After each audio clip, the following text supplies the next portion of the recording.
71-year-old man who's been on trial for raping 3 women and a girl nearly 50 years ago has been revealed as serial rapist Stewart Murray Wilson, infamously known as the Beast of Blenheim.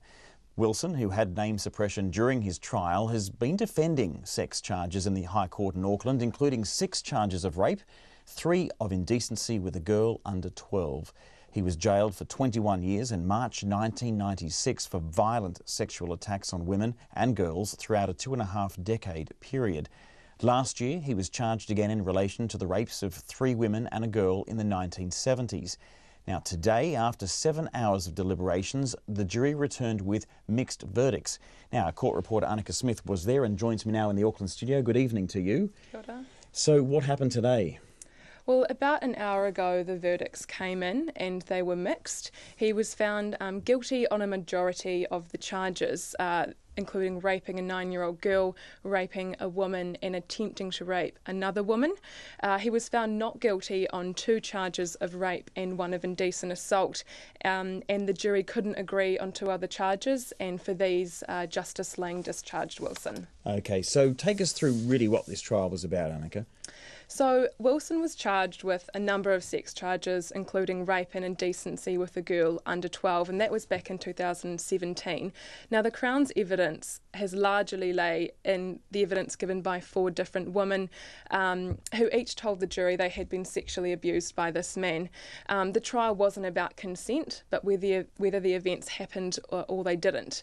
The Crown's case was that Wilson created opportunities to be alone with these women, use them to confine them, and then sexually assaulted them. Now, Crown prosecutor Robin McCoubrey said the man's use of violence or threats of violence to control women was a common theme that popped up in each of the women's stories, strengthening them.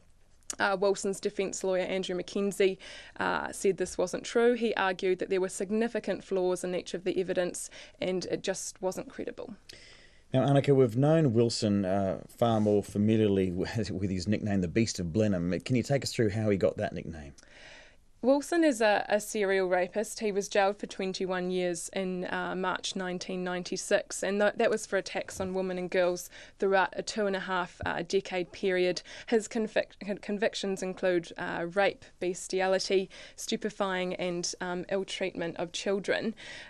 He's currently in a unique situation because he served every day of that 21-year sentence, but he's still living on the grounds of the Whanganui prison outside the wire under strict conditions. And this is because the Department of Corrections successfully applied for an ESO, an extended supervision order, in 2012, and that doesn't expire until 2025, and even then Corrections can reapply for another one. Interestingly enough, at his sentencing in 1996, the judge at the time said if they had had the power to sentence him to preventive detention, which is New Zealand's most punitive sentence, it means an offender's effectively managed by corrections for the rest of their life. They would have, but at the time, there wasn't the available legislation. So the jury knew none of that? No, the jury knew none of this. They obviously knew his name. They had been told Wilson was involved in a court case in 1996 and warned not to draw any inferences from this. After the verdict this afternoon, the judge did tell them a bit more about him, and there was really little reaction from the jurors. So did the lawyers have much to say outside court afterwards? I did speak to Wilson's lawyer afterwards, and he said his client was disappointed and would have to wait until sentencing until making a decision as to whether he would appeal or not. Right, great. Thank you, Annika Smith, for bringing us up to date on all of that.